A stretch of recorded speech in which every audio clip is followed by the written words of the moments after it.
You've been lied to. They told you that if you just try harder, everything will work out. Study harder, work longer, push more, hustle nonstop. But here you are burnt out, anxious, and still not where you want to be. Isn't that strange? You gave it your all, and yet life feels like quicksand. What if I told you the problem isn't that you're not trying hard enough, but that you're trying too hard? This video isn't about giving up. It's about waking up. Because the real winners of life, they move differently. Chapter 1. The Effort Paradox. Try less, get more. Here's the first brutal truth. Trying too hard is a form of fear. When you force things, when you're desperate to succeed, you're broadcasting a message to the universe. I'm not enough as I am. Think about it. Have you ever tried really hard to impress someone and it made things awkward? But when you were chill, effortless, natural, people gravitated toward you. That's the effort paradox. Success is like a cat. Chase it and it runs away. Sit still and it climbs into your lap. Trying hard creates resistance. Trying smart creates results. Chapter 2. The cool kid effect. The power of detachment. Ever noticed how the most popular person in the room doesn't beg for attention? They're not chasing. They're choosing. This isn't arrogance. It's alignment. You don't win life by sprinting after validation. You win by becoming someone who doesn't need it. That's what makes you magnetic. People feel your calm, your self-trust, and they want in. Detach from the outcome, and suddenly you start winning the game. Chapter 3. The muscle versus flow rule. Force versus form. Trying hard is like clenching your fist to catch water. The tighter you squeeze, the less you hold. You don't need more muscle. You need more flow. A martial artist doesn't win by trying harder. They win by feeling the rhythm, by letting go at the right time. Life is no different. Are you muscling your way through life, or are you learning to flow with it?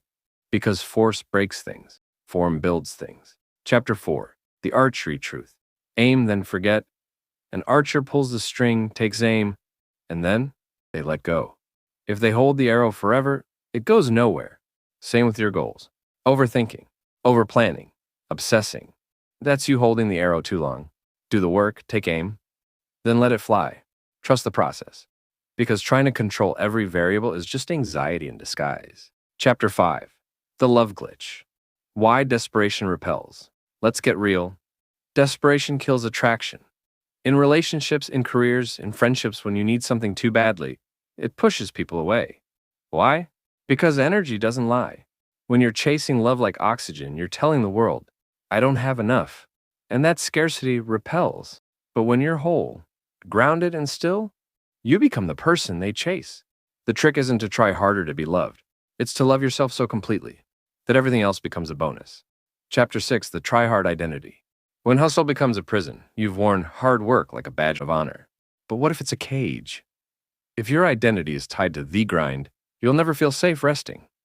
You'll sabotage peace. You'll feel guilty when things come easy, because somewhere inside you believe, if I'm not struggling, I'm not worthy. That's a lie. Ease doesn't mean laziness.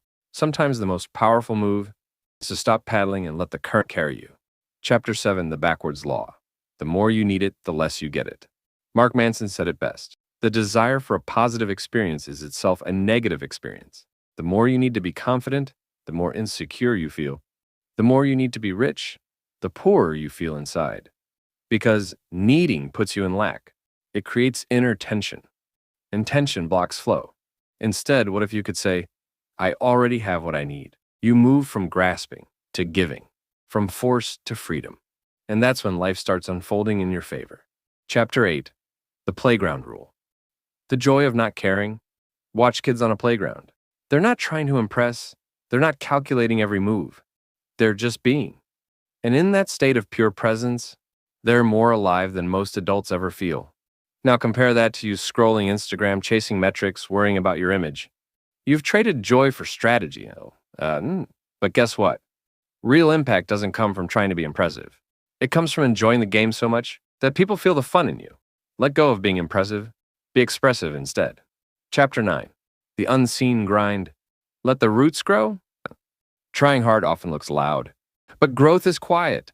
A seed doesn't scream when it breaks through soil. Your greatest progress might be invisible right now, like roots growing underground. You may feel like nothing's working, but the truth is, you're building depth, character, foundation. Let others chase shiny results.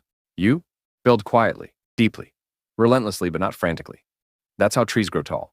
Not from trying harder, but from trusting the season. Chapter 10, The Art of Nonstriving, Discipline Without Desperation. Let's make this clear. Not trying hard doesn't mean not doing the work. It means doing the work without becoming needy for the result. It means showing up with discipline, but without desperation. It means being fully invested, but not emotionally hijacked. This is non-striving, still, focused, powerful.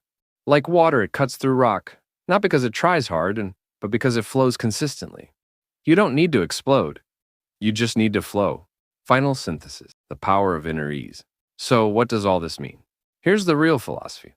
Stop gripping life like it's a rope you'll fall off. Start treating it like a dance you get to enjoy. Trying too hard is ego. It says, if I just push enough, I'll finally be okay. But ease? Ease is power. Ease says, I already am okay, and from that place, I create. This is not laziness, it's mastery. The most dangerous person in any room is the one who moves without fear, the one who works without panic, the one who wants nothing, but creates everything.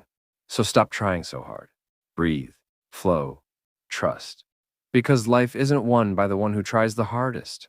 It's won by the one who tries just enough and lets life do the rest.